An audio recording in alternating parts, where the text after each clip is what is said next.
del capítulo 26 de Mateo. Bien, en Mateo capítulo 26, la primera diapositiva que tenemos, un bosquejo de lo que vamos a presentar hasta que terminemos el capítulo completo. Pero en el día de hoy solamente vamos a ver los detalles de la pasión. La primera diapositiva está ahí como muestra. Vamos a hablar del anuncio de su muerte, del versículo del 1 al 5. Vamos a hablar del ungimiento del Señor Jesucristo en Betania. Y en tercer lugar, como una manera de ver cómo se introducen unos cuantos versículos que se van a ampliar luego, que es el complot de Judas para matar al Señor Jesucristo. Así que vamos a abrir nuestras Biblias, repito, en Mateo capítulo 26 y vemos los primeros versículos que dicen lo siguiente. Cuando hubo acabado Jesús todas estas palabras, dijo a sus discípulos: sabéis que dentro de 2 días se celebra la Pascua y el Hijo del Hombre será entregado para ser crucificado. Entonces los principales sacerdotes, los escribas, los ancianos del pueblo se reunieron en el patio del sumo sacerdote llamado Caifás y tuvieron consejo para prender con engaño a Jesús y matarle, pero decían: no durante la fiesta, para que no se haga alboroto en el pueblo. Señor, gracias por tu palabra leída. Ahora te rogamos que podamos manifestar lo que aparece ya en esta última semana, que correspondía a la pasión, precisamente a lo que envuelve la entrega, la intriga y todo lo que había para entregar al Señor Jesucristo. Ayúdanos a presentar tu palabra con la fortaleza de vida y a que podamos aprender que la muerte de Cristo tenía un propósito y que ocurrió en un momento histórico o un momento de la historia que tú escogiste para que sea de provecho a todos. En el nombre de Cristo te pedimos que hable a nuestras vidas y te damos las gracias. Amén. Bien, este suceso que se narra en Mateo representan los últimos días del Señor Jesucristo sobre la tierra. El versículo 2 nos dice literalmente: sabéis que dentro de 2 días se celebra la Pascua y el Hijo del Hombre será entregado para ser crucificado. Específicamente ocurrió esto para el calendario occidental el miércoles de esta última semana, o sea, de la semana, como dice, de la semana de la crucifixión.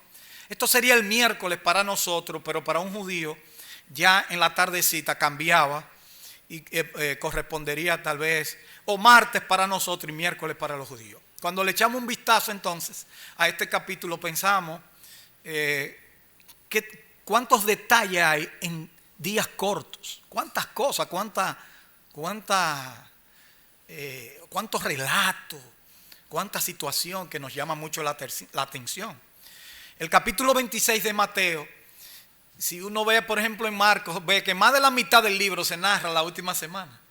Pero Mateo se toma un espacio muy amplio para decirlo en 2 capítulos, prácticamente en los últimos 3 capítulos. El capítulo 26 que vamos a estudiar y estamos estudiando tiene 75 versículos.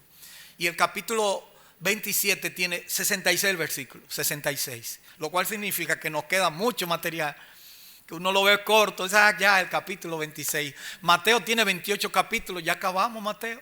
No, todavía vamos a ver muchas cosas. Y aquí dice que se celebraba, dice el texto: sabéis que dentro de 2 días se celebra la Pascua. La Pascua es la antigua conmemoración judía, y todavía lo hacen los judíos, que correspondía a la liberación del pueblo de Israel de Egipto.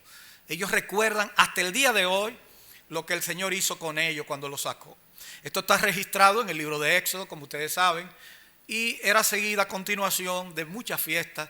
Por eso la fiesta de los panes sin levadura, que duraba 7 días, venía después de esta, y toda la solemnidad en conjunto, o sea, tanto esa primera parte que se conoce como la Pascua judía como la fiesta de los panes sin levadura, era conocido toda en extensión como la Pascua en sentido general. Los versículos 1 hasta el versículo 16, yo le he llamado a eso la preparación. Porque si ustedes se dan cuenta, el versículo 1 al 5 habla de un complot para prender a Jesús o habla de atrapar al Señor Jesucristo, pero no lo atrapan. De los versículos 6 hasta el versículo 13 nos habla a nosotros como un interín que Mateo introduce aquí, como el Señor es ungido por María, la hermana de Lázaro y de Marta. Y luego termina de una manera abrupta esta primera sesión que vamos a tratar con Judas que se ofrece a entregar al Señor Jesucristo. De manera que ya tenemos tres cosas que uno dice, pero aquí no se terminó ninguna. Bueno, el ungimiento es lo único que está terminado aquí. Pero el ungimiento es algo que no ocurrió en esa semana.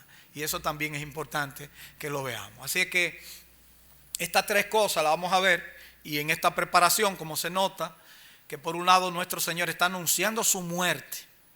Y del otro lado, Mateo, muy gráficamente dicen que los enemigos de Cristo estaban en eso también. O sea, Jesucristo dice, dentro de 2 días se celebra la Pascua y el Hijo del Hombre será entregado para ser crucificado. Entonces vienen los versículos. Entonces los principales sacerdotes, los escribas, los ancianos del pueblo se estaban reuniendo también. O sea, por un lado vemos a Jesucristo diciendo a sus discípulos y por el otro lado, lo que ellos no sabían, pero Cristo sí lo sabía, se estaban preparando en la casa de Caifás. Yo recuerdo que mi mamá, cuando quería ofender a uno, le decía, mira Caifás, como que era algo feo eso. Sí, Caifás era un hombre muy frío y calculador. Y lo que hizo, bueno, en los tiempos del Señor. Así que los hechos que uno ve aquí se van sucediendo uno detrás del otro, que parece como si fuera un guión de una novela. Pero en este caso, la realidad, uno dice que la realidad supera la ficción. Porque esto no es ficción, esto es realidad pura, esto no es nada ficticio, sino que uno ve tantos detalles que es como si fuera algo escrito sucesivamente en relación con la muerte del Señor. El anuncio de su muerte entonces aparece aquí en los versículos del 1 al 5. Los discípulos no podían alegar que la muerte de Cristo lo tomó por sorpresa. Ellos no podían decir, bueno Señor, no sabíamos que te iba a pasar eso. ¿Y por qué tú me dijiste eso ahora, Señor? No, de ninguna manera. El Señor Jesucristo estaba consciente, un hombre joven, un hombre, vamos a decir, con toda la vitalidad, que Él lo que vino a hacer a este mundo era muy importante. Era tan importante que sus discípulos se lo dijo en el libro de Mateo, nada más y nada menos que 3 veces. 3 veces anteriormente. 3 veces antes que esta, el Señor le dijo que iba a morir. Por ejemplo, la primera aparece luego de su confesión, o sea, de la confesión de Pedro, y antes de la transfiguración, en Mateo 16, 21, dice, desde entonces comenzó Jesús a declarar a sus discípulos que le era necesario ir a Jerusalén y padecer mucho de los ancianos, de los principales sacerdotes, de los escribas, y ser muerto y resucitar al tercer día. Señores, estamos hablando de mucho antes. Versículo 22. Entonces Pedro, tomándole aparte, comenzó a reconvenirle. Ese fue cuando Pedro le dijo, Señor, ten compasión de ti. En ninguna manera esto te acontezca. Miren, ni Pedro estaba consciente en un sentido. Más adelante confiesa quién es Jesucristo. Pero él no está consciente de que era necesario que Cristo muriera. Porque nos han acostumbrado a nosotros que si alguien muere ya se acabó todo. Pero en el caso de Cristo la muerte era el principio de lo que a nosotros nos iba a pasar. O lo que nos iba a beneficiar. Si eso incluye entonces su propia muerte. En el versículo 23 dice, pero él volviéndose dijo a Pedro, quítate de delante de mí, Satanás, me eres tropiezo. Porque no pones la mira en las cosas de Dios, sino en las de los hombres. Esta es la primera vez. La segunda, después de la transfiguración, cuando ya el Señor apareció ahí en tren ramada y se transfiguró su rostro brillante como el sol. Pero noten aquí la reacción de sus discípulos, que es lo que me llama la atención. En aquel caso vimos la reacción de Pedro. Ahora vamos a ver la reacción de sus discípulos. Estamos hablando de cómo el Señor fue anunciando previamente lo que le iba a pasar. No hay sorpresa, pero si ustedes ven en el aposento alto, que todavía no hemos llegado, ya ellos le están preguntando, dinos quién eres tú, que eso aparece en Juan relatado. Dice Mateo 17, 22, estando ellos en Galilea, Jesús les dijo, el Hijo del Hombre será entregado en manos de hombres y le matarán, mas al tercer día resucitará. y ellos se entristecieron en gran manera. Y ustedes dirán, no, pero ya yo estaba preparado, yo estaban seguros, o no lo entendieron. Vuelve de nuevo el Señor. Mateo capítulo 20, versículo 17 al 19. Dice, subiendo Jesús a Jerusalén, tomó a sus 12 discípulos aparte en el camino y les dijo, he aquí subimos a Jerusalén y el Hijo del Hombre será entregado a los principales sacerdotes y a los escribas y le condenarán a muerte y le entregarán a los gentiles para que le escarnezcan, le azoten y le crucifiquen, mas al tercer día resucitará otra vez. Sin embargo, aquí vemos la otra porción, que sería la cuarta, capítulo 26, pero ya aquí la cosa es más precisa. Dentro de 2 días se celebra la Pascua y el Hijo del Hombre será entregado para ser crucificado. Hay diferencia entre las diferentes formas que Jesucristo anunció su muerte. La primera es, aquí se pone, por lo visto, que los discípulos tenían conciencia de lo que iba a ocurrir al Señor en las 2 veces anteriores, o las 3 veces. No incluye comentario alguno de lo que las autoridades al mismo tiempo que los discípulos se estaban preparando para aprender, como en el caso que estamos viendo ahora, que eran las autoridades. Sí dice que las autoridades iban a estar, pero no dice que estaban ya, como en este caso.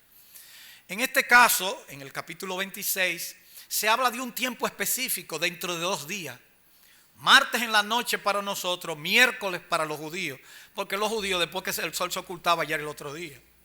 En tercer lugar, solo aquí se habla de matarle, no menciona como en los anteriores la resurrección al tercer día.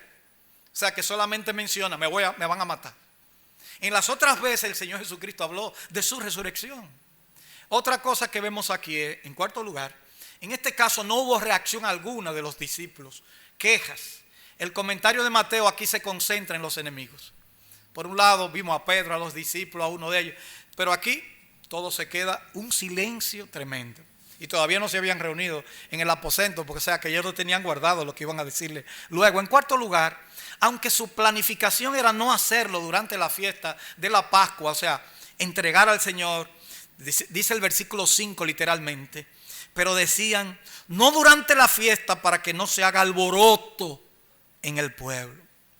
Aunque su planificación era no hacerlo durante la fiesta de la Pascua, se cumplió por encima de sus deseos, de los deseos de los hombres, de los deseos de los enemigos de Cristo. Se cumplió el deseo de Dios. Dice el versículo 5, pero decían no durante la fiesta para que no se haga alboroto en el pueblo.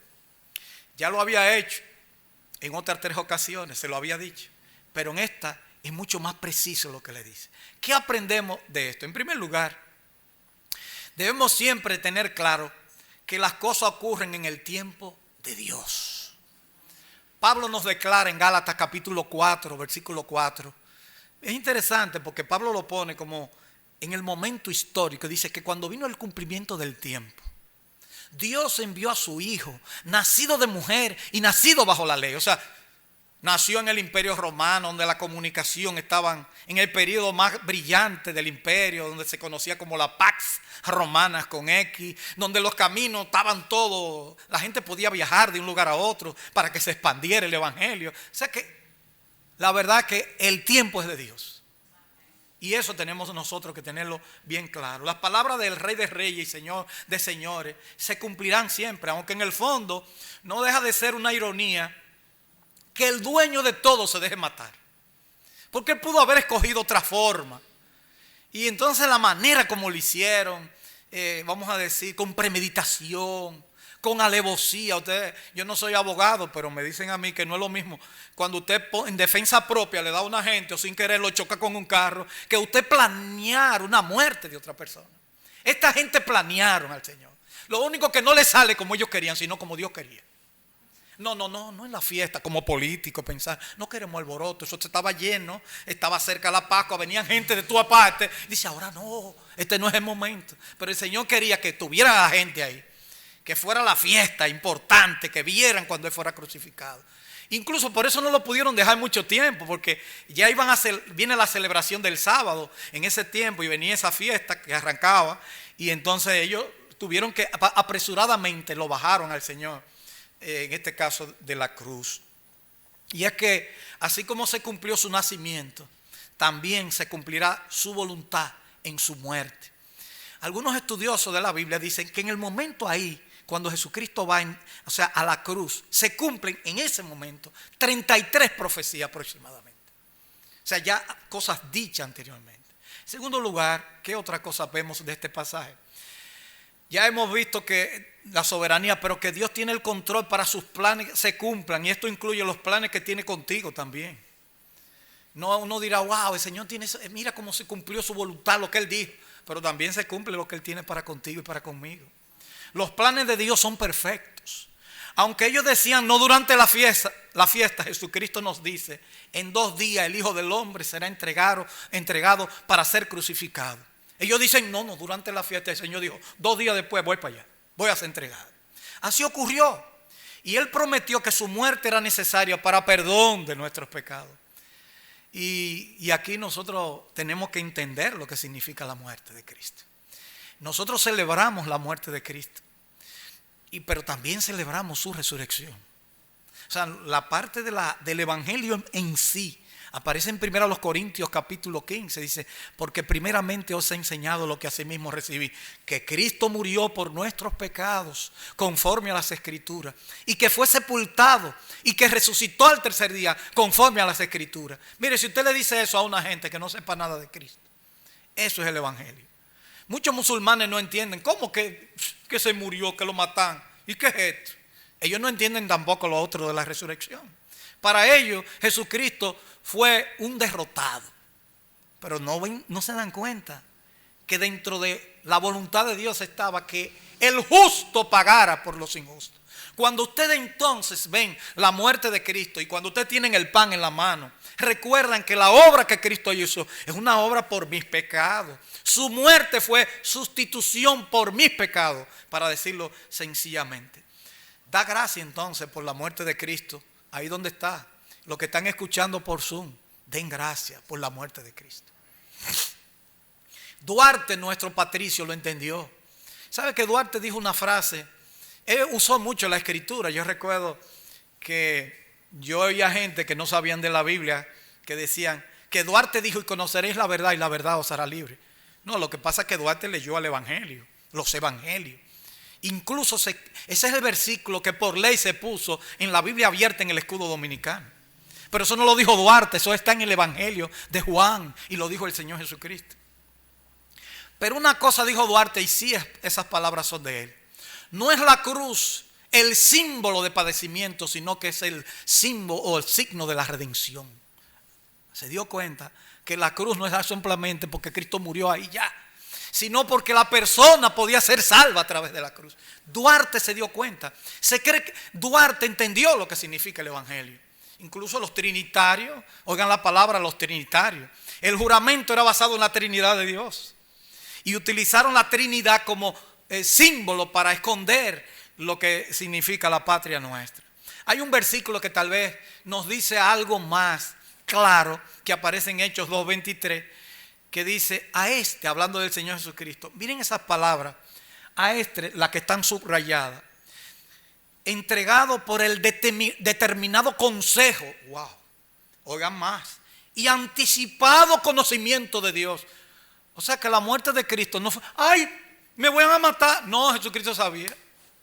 Ay, yo no sé qué hacer. Es más, Jesucristo estaba tan consciente que cuando veamos cuando Él ora en Getsemaní, Él sabe lo que iba a pasar. Y sus discípulos, como no saben mucho, se durmieron. ¿Y qué? Pues ustedes no me han ayudado. Y Él lo llevó para que lo apoyaran, pero se durmieron. Hablando de Cristo, entregado por determinado consejo y anticipado conocimiento de Dios, prendisteis y matasteis por manos de inicuos, crucificándole. No eran buena gente, ¿no? Pero el Señor quiso que así fuera. Así que la vida cristiana arranca con un corazón que da gracia, lo que por gracia ha recibido. Nosotros hemos disfrutado de la muerte de Cristo porque Cristo no solamente murió ahí, sino que Cristo murió por ti y por mí. Hágalo personal. Dice, murió por los pecados de la humanidad. Eso no han entendido. Cuando tú dices que Cristo murió por mí, entonces tú entiendes lo que significa. Yo soy culpable de la muerte de Cristo también. Pero al mismo tiempo, ¿qué podía yo hacer? porque la paga del pecado es la muerte. Yo no podía morir y pagar por mi propio pecado, pero Cristo sí podía morir porque Él era sin pecado que pagó el precio por los pecadores. Tú puedes decir ahí donde te encuentras, ahí sentado en tu casa: gracias, Señor, por tu amor. Gracias, Señor, por tu cuidado. Gracias, Señor, por tu salvación. Gracias, Señor, por tu protección. Porque si yo estoy aquí en esta mañana hablándole a ustedes, yo no puedo decir: yo estoy aquí en esta mañana porque yo un día decidí y porque yo, lo único que puedo decirle es: gracias, Señor, porque tu muerte me ha alcanzado, tu misericordia ha sido suficiente para que me abriera los ojos para entender el evangelio del Señor Jesucristo. Así que no importando las circunstancias, nosotros tenemos que aprender a confiar. Y recuerden lo que le pasó a ellos. Ellos decían: en la fiesta no, se nos armó un escándalo político aquí. Porque esos sacerdotes estaban ligados. Los saduceos eran los políticos ligados al gobierno romano. Los fariseos eran contrarios. Pero los saduceos estaban ahí, estaban comiendo con grasa en el gobierno. Y siempre estaban ayudando y se ligaban con los sacerdotes, ya que una de las hijas de los sacerdotes estaba casada con Herodes. Imagínense ustedes, o sea, había una mezcolanza. Sin embargo, en medio de esto, Mateo quiere introducir algo nuevo. Es como, yo no sé por qué Mateo pone esto, porque Mateo introduce que el Señor fue ungido también. Que hay alguien que, contrario a sus discípulos, entendió que la muerte de Cristo tenía que ser una muerte real. O sea, que no podía postergarse, que había que hacerlo, y que lo entendió de tal manera que derramó un perfume precioso. Y ahí aparece el versículo 6 en adelante. Estando Jesús en Betania, en casa de Simón el leproso, vino a él una mujer con un vaso de alabastro, de perfume de gran precio, y lo derramó sobre la cabeza de él, estando sentado a la mesa. Al ver esto, los discípulos se enojaron, diciendo: ¿para qué este desperdicio? La verdad es que este es un segundo punto que nosotros vemos aquí. Que viendo aquí este ungimiento del Señor, debemos verlo observando no solamente a Mateo. Para uno entender esto hay que ver a Marcos y hay que ver a Juan. ¿Por qué? Porque hay detalles que aparecen en Marcos y en Juan que no aparecen aquí en Mateo. En Lucas habla, pero en Lucas habla al principio. Y parece ser que en el caso de Lucas no es el mismo caso, por la característica que implica y porque hay detalles que no son iguales. Así que sí podemos decir que Marcos, Juan y Mateo son el mismo relato. Varios detalles hay en este relato. En casa de Simón el leproso. No sabemos quién era Simón el leproso. En la Biblia era un nombre común de la época. Hablando de un Simón es como hablar entre los dominicanos que de Juan y Pedro. Hay muchísimos Juan y muchísimos Pedro y María. O sea que eso es común. Simón el leproso. Puede ser que haya sido uno que Jesucristo haya sanado. Lo que sí llama la atención que fue en la misma aldea de la familia de Lázaro, de la familia de Marta y María. O sea que fue en la aldea de Betania. Y eso sí es importante. Y por lo que se ve en el Evangelio de Juan, ellos estaban ahí presentes precisamente. En segundo lugar, este relato no debe confundirse en cuanto al tiempo con la cronología. Por ejemplo, con el párrafo anterior o la perícopa, como dicen los estudiosos. En estudio se llama perícopa, no párrafo. Amadeo, ya tú sabes. Entonces dicen los versículos 1 al 6. Dice dentro de 2 días. Sin embargo, ¿cuándo se ubica este episodio? Este episodio se ubica el sábado de la semana anterior. Sin embargo, Mateo quiere como decir, esta sí se dio cuenta y nosotros que estábamos ahí ni idea teníamos, aunque nos lo dijo tantas veces. Hasta Pedro se equivocó pensando que si Cristo moría todos se iban a perder. Que no te acontezca eso, Señor. Apártate de mí, Satanás, porque me eres tropiezo.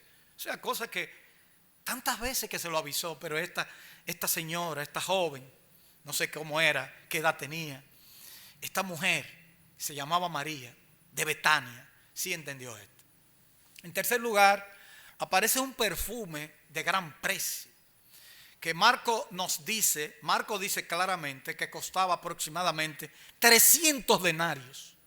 Equivalente al sueldo. Un trabajador se le pagaba al día 1 denario. O sea que usted está diciendo que esta mujer derramó un perfume que le costó el sueldo del año entero. 300 denarios, porque usted tiene que contar los días de fiesta, los sábados que no se trabajaba en el pueblo de Israel. O sea que usted calcula que es el año entero prácticamente. Y eso sí llama la atención. El nardo, dice una libra de nardo, dice por ejemplo Juan, dice el peso. El nardo eran unas hierbas aromáticas que se extraían de los pastos del Himalaya y que se vendía a gran precio, parece ser en los tiempos del Señor Jesucristo. Y esto estaba contenido en un frasquito que también era especial, porque era un alabastro.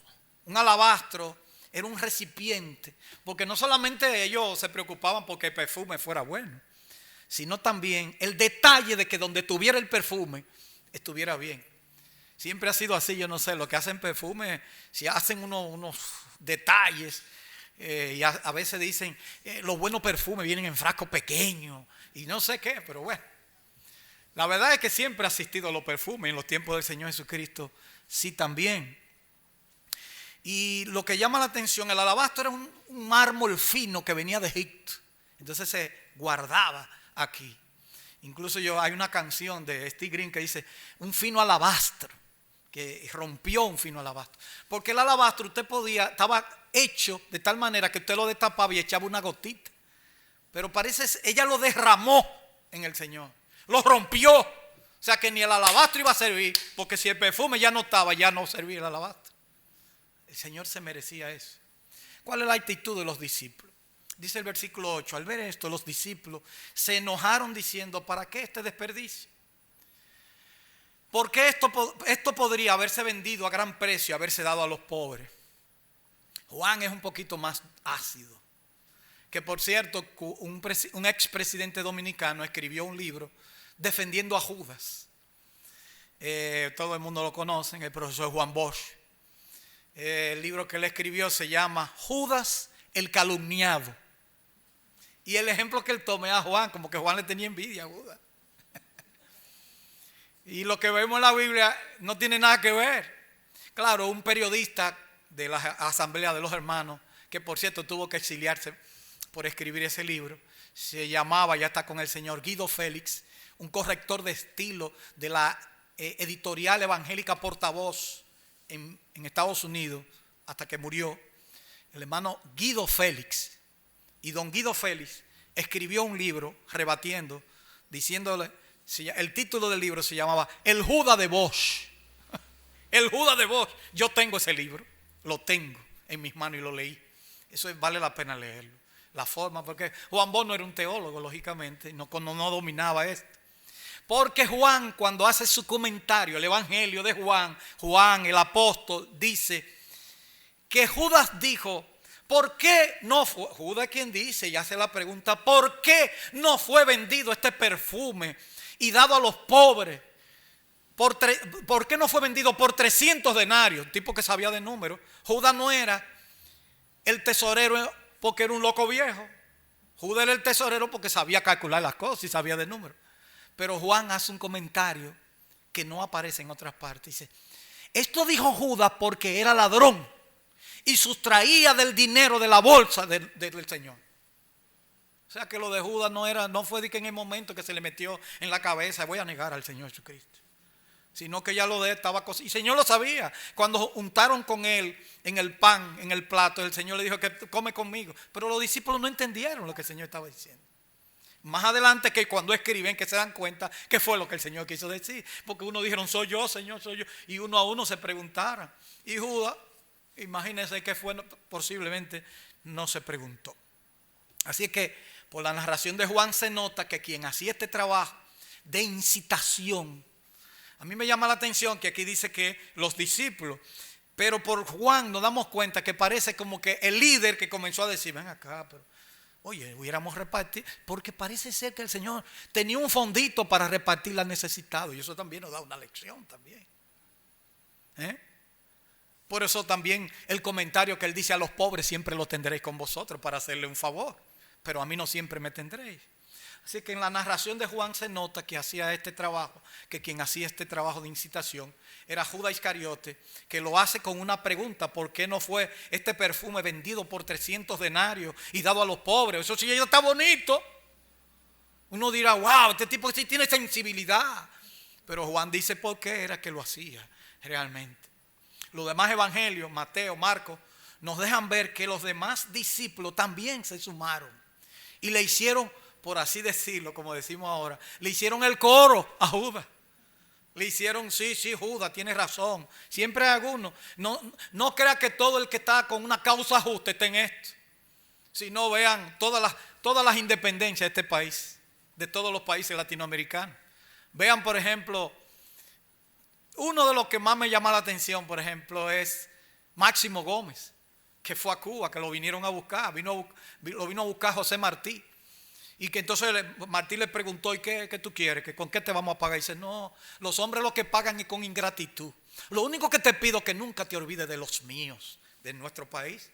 Le dijo a los cubanos que nunca se olvidaran de los dominicanos. Eso fue lo único. Porque los hombres pagan con cualquier cosa. ¿Y qué Bolívar? ¿Cómo terminó Bolívar? ¿Y cómo terminó, qué sé yo? Juan Pablo Duarte ni siquiera aquí murió. Santana fue el primer presidente de este país. Así que está en la historia. Y siempre ha sido muchas de esas cosas. Porque los hombres así es que pagan. Pero Jesucristo es diferente. Hay un contraste en dos personajes que aparecen en este episodio. El contraste entre Marías y Judas Iscariote. Solamente para reflexionar. María rindió honor. María, hermana de Lázaro, ¿verdad? Y de Marta. María rindió honor al Señor. Judas vendió al Señor. María puso a Jesús en el centro de atención. Judas quitó. No sé qué está pasando aquí. María puso a Jesús en el centro de atención. Judas quitó la atención del Señor. ¿Entienden? María mostró un afecto maduro hacia el Señor. Judas manifestó un rechazo hacia el Maestro. ¿Y de qué manera? ¿Qué aprendemos de esto? En primer lugar, este pasaje nos muestra que siempre hay tiempo para hacer el bien a los pobres. El Señor no está rechazando que se ayude a los pobres, sino tendríamos que negar el capítulo 25 que dice: cuando te vimos desnudo y hambriento y sediento y me ayudaste. O sea, lo que habla ya.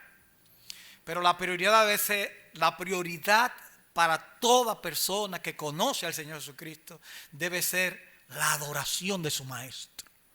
Aunque conociendo el capítulo 25 ya dijimos eso. En segundo lugar, se puede aparentar ser del Señor y hasta administrar bienes de Dios.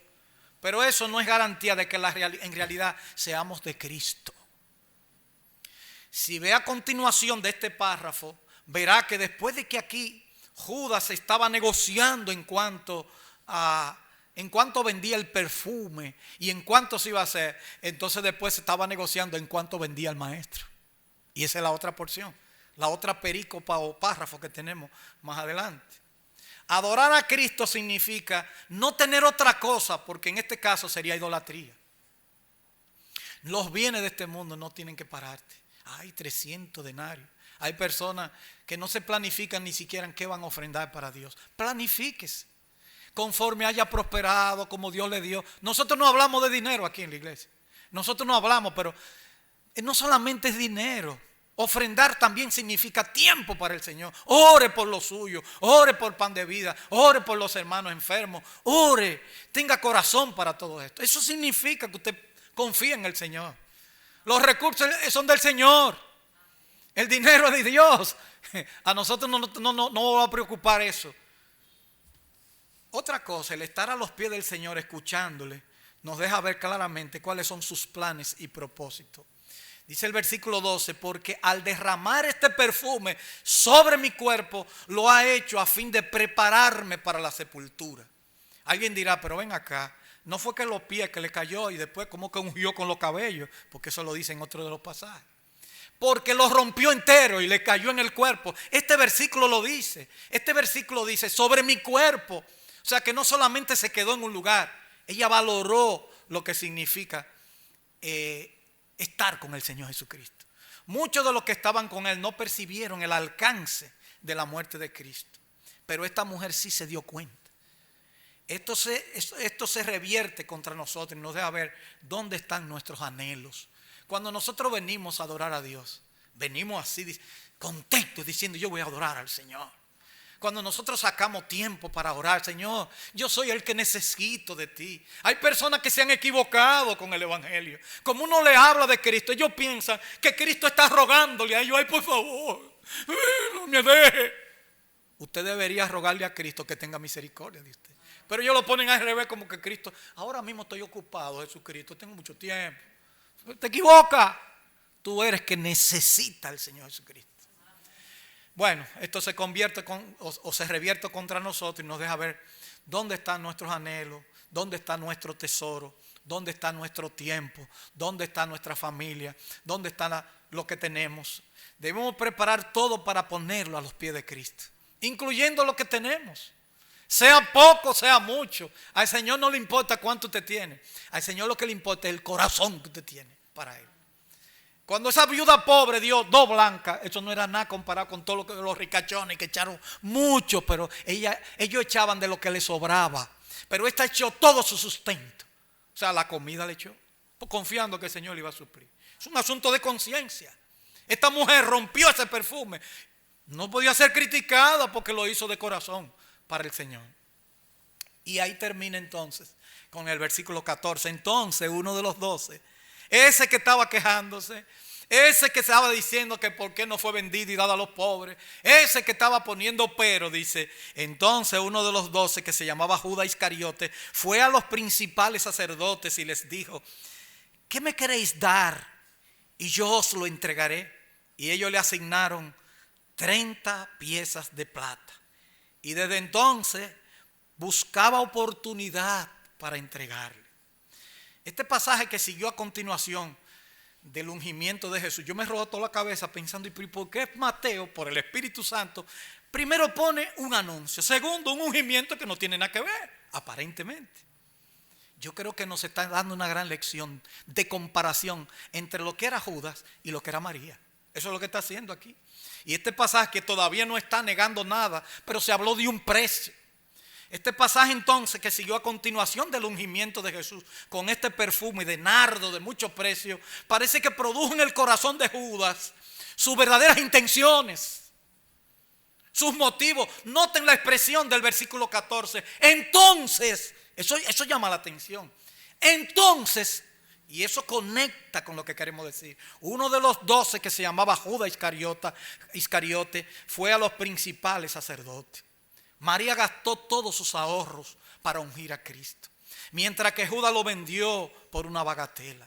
En esos tiempos la gente no tenía papel moneda, no había banco, así: dame, guardarme un 100 pesos, 500, 1 millón, lo que usted tenga.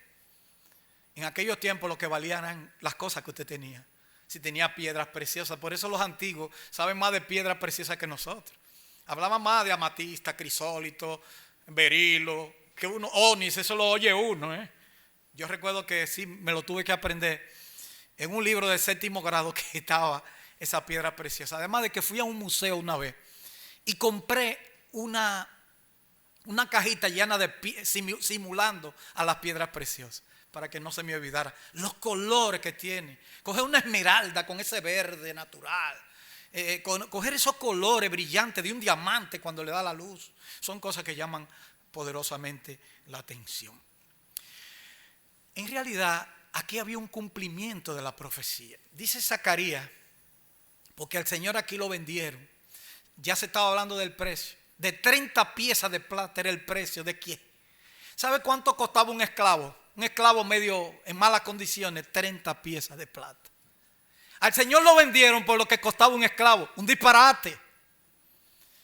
Dice Zacarías 11:12, yo sé que ya estamos terminando, nos quedan 3 minutos. Y les dije: si os parece bien, dadme mi salario, si no, dejadlo. Y pesaron por mi salario 30 piezas de plata.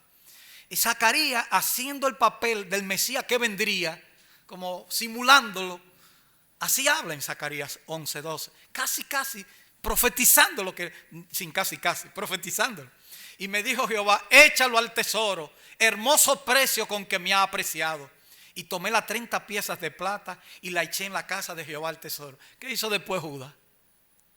Judas, después que traicionó al Señor, se devolvió. Lo vamos a ver más adelante. Pero fue y se devolvió, pero un adelantito fue y quería devolverle dinero. Y como no lo querían coger, no, eso es precio de sangre ahí. Se murió una gente, no le podemos poner la mano. Se lo tiró. Y con ese dinero compraron un campo para que casi era como una especie de cementerio. Se llama Séldama, que significa campo de sangre. Y eso aparece en la Biblia. O sea que todas estas cosas se relacionan con el Señor Jesucristo. ¿Qué aprendemos? Bueno, cuidado con la avaricia, que roba tus mejores propósitos para servir a Cristo. Juan nos dice que Judas era ladrón y sustraía de la bolsa. Lo paradójico es que este anduvo con Jesús, comió con él, administró los fondos del Señor. Y dice el versículo 26, desde entonces buscaba oportunidad para entregarle. ¡Wow! Pero ven acá. Por Juan, mi hermano, me puse a ver la serie de Bolívar, Simón Bolívar, de Netflix. Me puse a ver esa serie porque Juan me dijo. Pero había un comandante inglés que andaba con él siempre, que lo nombraron coronel, porque los ingleses también tenían un batallón ayudando contra los españoles en Sudamérica. La Gran Colombia, ustedes saben, Venezuela y Colombia, después liberar a Quito, después liberar el Perú, que era un virreinato. Entonces San Martín por la parte de abajo, o sea, Chile, Argentina, toda esa zona. Mientras que Simón Bolívar por la parte de arriba, de toda Sudamérica. Brasil es otro lío aparte, pero vamos a decir la parte que nosotros conocemos. A mí me llama la atención la fidelidad que hombres normales tenían. Ese señor, el coronel, hizo un diario que existe, 30 y que yo, ¿cuántos volúmenes? En Amazon lo vi, porque me puse a averiguar. Creo que 34 volúmenes de todo lo que hizo Bolívar. Y él tiene un hijo que se llamó, que fue quien lo publicó, se llamaba Simón Bolívar Olaine. Le puso el nombre a uno de sus hijos, porque él tenía que morirse y Bolívar para publicar las memorias de esas guerras. Y Bolívar dice, pon todo para que la gente sepa lo malo que es una guerra, lo difícil que no es tan sencillo como la gente lo ve. Pero esos son hombres comunes y corrientes. Pero este señor, Judas Iscariote, que vio a Jesucristo convertir el agua en vino, alimentar con 5 panes y 2 pececillos y otros también, varias alimentaciones.